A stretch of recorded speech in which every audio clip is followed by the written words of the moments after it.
नमस्कार, मैं आयुषी। आज मौजूद हूँ समता कॉलोनी के भीमसेन भवन में, जहाँ पे एक अनोखी प्रदर्शन लगाई गई है। यहाँ पे कि पुराने ज़माने के टेलीफोन, सिक्के और भी बहुत से नोट्स यहाँ पे लगाए गए हैं। तो आइए जानते हैं यहाँ पे के लोगों से कि यहाँ पे क्या कुछ खास देखने को।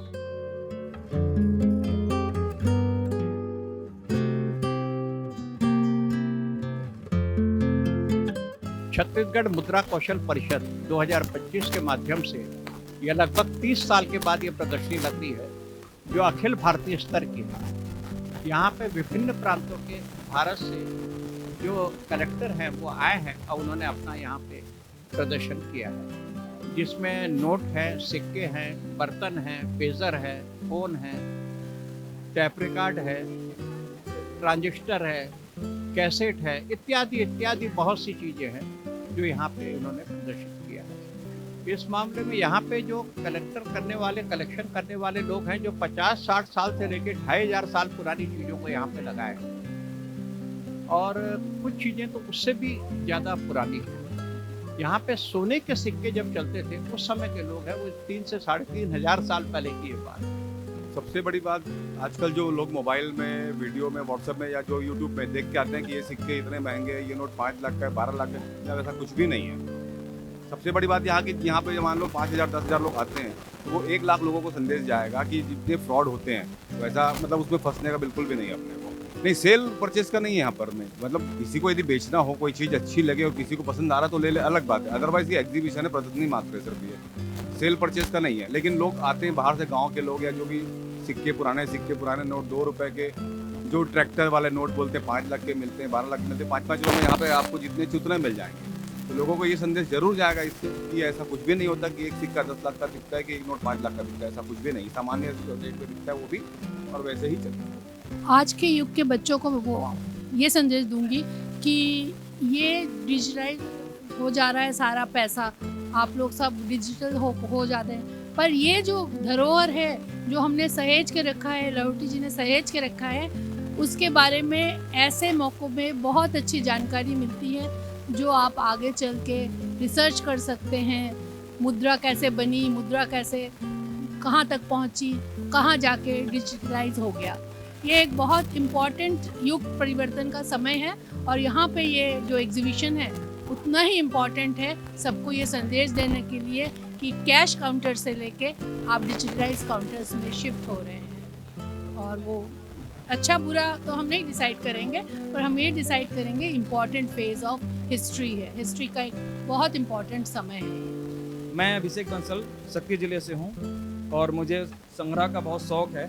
मैं 2003 से कलेक्शन कर रहा हूँ। मेरे पास भारतीय सारी मुद्राएं हैं, जिसमें ब्रिटिश समय के सिक्के हैं, जिसमें औरंगजेब समय के सिक्के हैं, जिसमें महाराजा रणजीत सिंह के सिक्के हैं, जिसमें मेरे पास ईसा पूर्व के सिक्के हैं, कुसान कोयल के सिक्के हैं। इस सब संग्रह करता हूँ, फैंसी नंबर का संग्रह करता हूँ, और लोगों को हम बताते हैं कि आप संग्रह करो।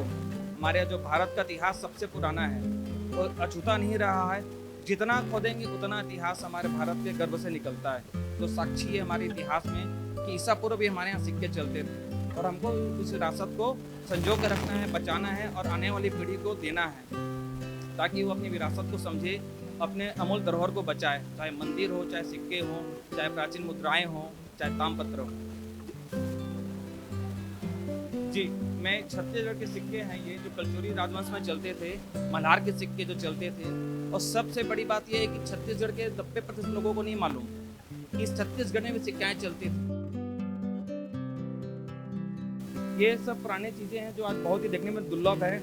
जैसे आप ये ग्रामोफोन है, पहले एक ग्रामोफोन होता था, ये दवा और कैसेट इसमें लगा करते, आप देख सकते हैं। मैं राजा चोपड़ा महासमुंद से हूँ, और ये फैंसी नोट की गड्डियाँ हैं। मतलब इसके अंदर में जैसे ये, इसके बाद लास्ट नोट इसका आएगा 1 लाख नंबर का। वैसे इसमें 11-11-01 है ना, इसमें 11-11-11 ऐसे लाइन से पूरा all 1, all 2, all 3, all 4, all 5 ऐसे करके आएगा। और लास्ट में इसके 7 डिजिट का नोट, जो 10 लाख नोट के बाद एक नोट बनता है 7 डिजिट का, वो इसमें है। इसकी कीमत ज़्यादा होती है, इसकी वैल्यू होती है। ये कलेक्शन के लायक है, ये दोनों सेम वैसे ही है। मैं परशुराम साहू, पेशे से मैं शिक्षक था, और सेवानिवृत्त होने के बाद में इस प्रकार की प्रदर्शनी यहाँ रायपुर में पहली बार लगी है, और जहाँ पर मुझे स्टोन और जेम का कलेक्शन दिखाने का अवसर मिला है। मैं 14 साल की उम्र से ये पत्थरों का कलेक्शन शुरुआत किया था। नदी के पत्थर चुनना शुरू किया और कब ये शौक़ मेरा जुनून बन गया और आज मेरे पास लगभग कोयले से लेकर हीरे तक के 300 प्रकार के पत्थरों का विशाल संग्रह है।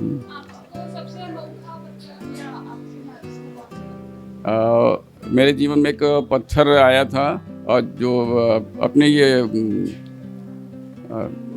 जगदलपुर के पास में एक नदी है और वहाँ एक गुफा है गुप्तेश्वर महादेव करके, और मैं 60 फीट गहरे खो में अंदर दलदल में जाकर एक पत्थर लाया था। उसको जब मैं अपने घर पे रखा उसमें से अपने आप पानी निकलता था, तो ऑक्सीजन को एब्जॉर्व करके उसमें से पानी निकालता था। उसको मैं अलग रखा हूँ। और एक चीज़ और है, ये मेरे पास में एक फॉसिल है जो 13.8 करोड़ साल पुराना है। ये जब हमारा छत्तीसगढ़ समुद्र में डूबा हुआ था उस समय का ये पत्थर है। मोलस्को प्रजाति का कीड़ा है, वो पत्थर बन गया, फॉसिल बन गया है।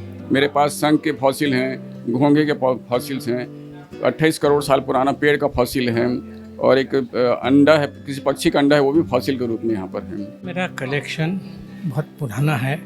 ब्रिटिश गवर्नमेंट के टाइम का यह इशू निकला हुआ था। ये कम से कम 100 से 150 साल पुराना है और ये कलेक्शन करते करते मेरे को 15 से 20 साल लग गया इसमें कलेक्शन में।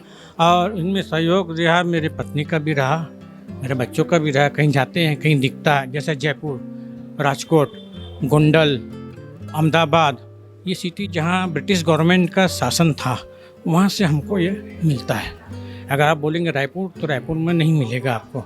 ये सब पुराने को जहाँ ब्रिटिश गवर्नमेंट का, जयपुर, राजस्थान, वहाँ गवर्नमेंट का रहता है तो वहीं मिलता है ये सब चीज़ें। तो और ये सब चालू कंडीशन में है। अब कोई आते जाते थोड़ा सा डैमेज हो जाता है वो चल जाता है।